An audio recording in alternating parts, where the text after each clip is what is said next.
Hello everyone, welcome to the Kai's Family of Services March update. As we roll into the last month of the first quarter, here are some updates from our Family of Services leaders. Hi, Craig Garcia with Capital Partners Mortgage. This month I wanted to talk to you about appraisals and really when can an appraisal be less important. I think it's important to remember that an appraisal is really one licensed person's individual opinion of the value of a property at any one point in time. And this person is hired by the lender. It's done for the lender's benefit, and it is bound by rules set by the lender.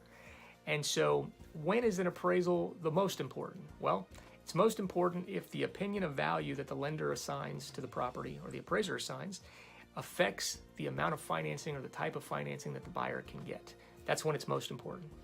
When can it be less important? Well, if you're buying a $500,000 property and you're only getting a $100,000 loan, it's really unlikely that that appraisal value is going to be important in you being able to borrow the $100,000.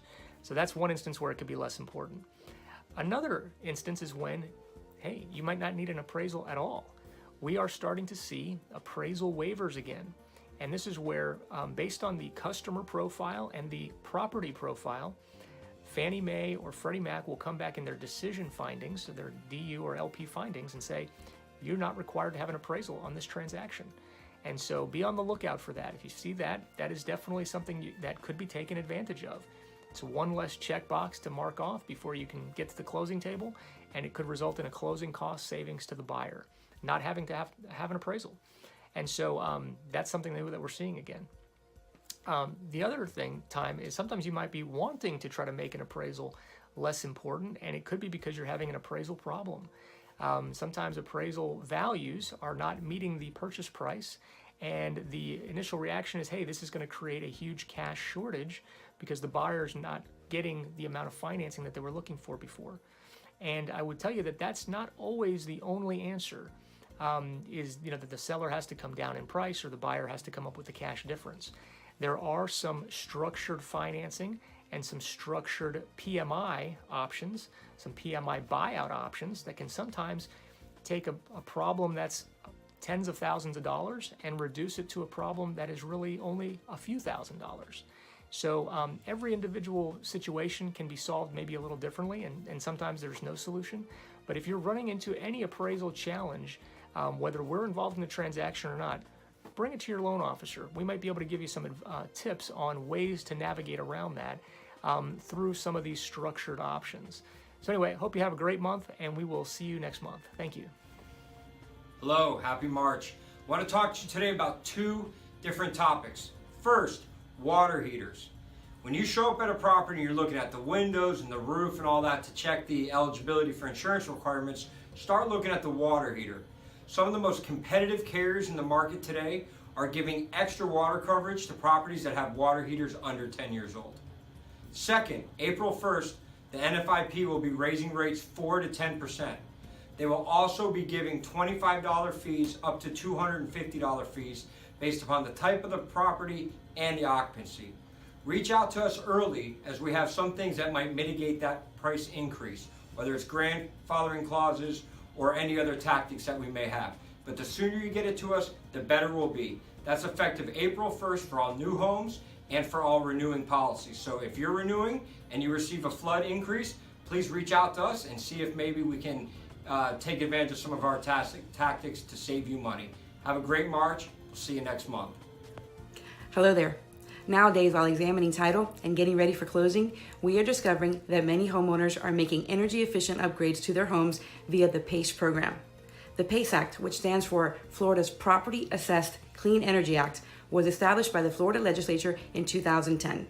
It is designed to encourage property owners to retrofit their property to make it more energy efficient and wind resistant. Property owners obtain a loan to finance qualifying improvements such as solar panels, insulation, and energy-efficient windows and doors. Some of you may have heard of Y Green as a finance provider. While this service enables the homeowner to easily and conveniently make certain upgrades to the home, there are a few things to keep in mind.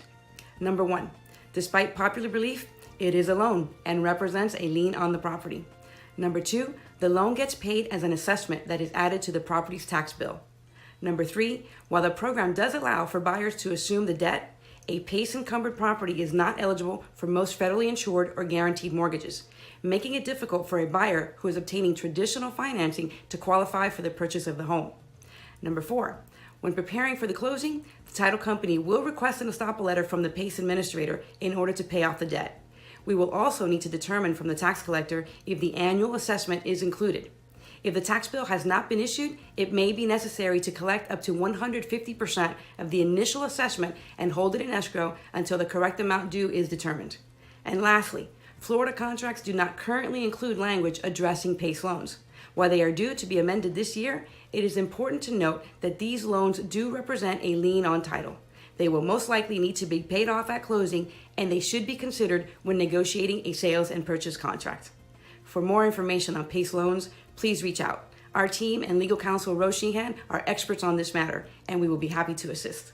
I'm Marlene Rodriguez with Home Partners Title. Thank you for watching, and I'll see you next time. Hi, Benji Jean with Kai's Property Management. Here this month to talk to you about working with investors, and specifically about advising whether to incorporate or form an LLC for investment properties. While we're not accountants or attorneys, and we always advise our clients to consult said professionals, we are often advisors, and they often ask questions. So here are a couple of items which I find to be helpful. First is tax benefits. As a landlord, your owners are sole proprietors, meaning there's no distinction between rental or personal income. Collecting rental income can put an owner in a higher tax bracket. So forming an LLC or incorporating can separate the two. The other tax benefit is that you can deduct business expenses, including medical insurance, which can be a benefit to a lot of owners. And the second piece is liability. When you do not incorporate or form an LLC, the entity is essentially the same as the person. So any injuries or any debt will fall to the owner. By incorporating or forming an LLC, this can protect your owners. Again, we do not want to give any tax or legal advice to our owners. We simply want to advise that they go and talk to a professional. But incorporating or forming an LLC can greatly benefit investment property owners. Thank you and have a wonderful month. As always, thank you to our leaders for the great updates. Now, on behalf of Family Services, we do wish you guys a great ending to the first quarter, and we will see you guys next month.